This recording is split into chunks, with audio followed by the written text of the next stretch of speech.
Hi there, my name is Steve Grant. I work here at my osteopathic clinic. I've been an osteopath now for over 25 years. But what I'm doing now, as well as osteopathy, is adding a component of a technique called voice dialogue.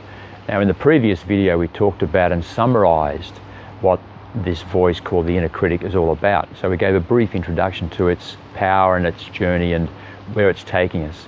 What I'd like to do now is to take it to the next level and talk about and explain the origins of the critic, the way the critic has an effect on the way we think, the way we deal with situations, the way we thrive in the world or not thrive, and its direction in our subpersonality and group of subpersonalities.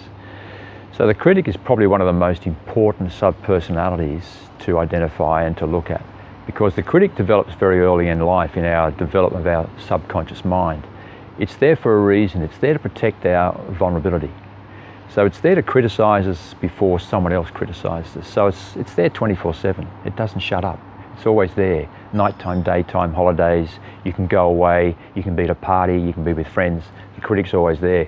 It reminds us about pretty much anything. It could identify with issues with our health, with the way we look, with the way we perform, but it'll criticize anything. It can criticize our earlobes if they're asymmetrical. It can criticize our eyes, our shoulders. In women, it can criticize the size of our breasts comparing to someone else.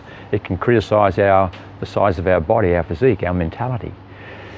So how does it develop? Well, it develops because we get judged very early on in life. We get judged at school. We get judged on our performance at a very early stage. We go to school, we're graded as a B, C, and A type of student.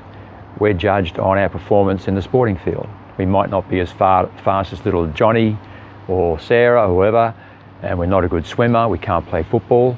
So people make little comments to us about, oh, you could be better than your brother, or you could be better than little Johnny over there. So this sticks in our subconscious. So when we get older in life, especially in business and the corporate world, this critic is there to remind us that we maybe could have done a better presentation next time. We're up in front of 30, 40, 50 people presenting a topic that's very important to the company, but we might forget something. We might not put in enough content.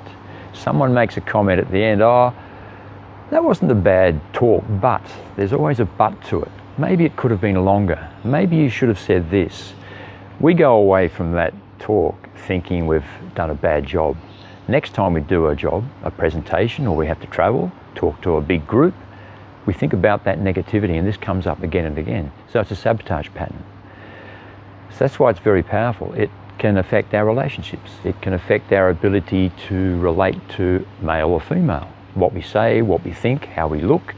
So it affects our performance across the board in life.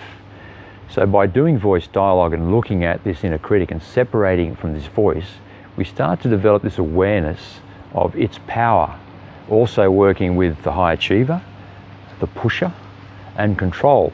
So we start to identify each of these subpersonalities, which is very important, which gives us awareness. It gives us awareness to talk to people without hindering our performance. And we gain this strength, this inner strength, which we will have the rest of our lives, and we can only improve on the more work we do along these lines. We're going to talk more about this inner critic in the future. We're going to link it up with a high achiever and these other voices and start to look at the way they work together as a team in our subconscious mind. Eventually we start talking about this vulnerability as well, start to separate and embrace all these subpersonalities. So I look forward to meeting you in the future and we talk more about this, a fantastic topic. Just remember, we're still trying to emphasize better business, better people, better lives. So by using this work and identifying with these voices, this is what we will achieve. So I'm Steve Grant. Thanks for joining me.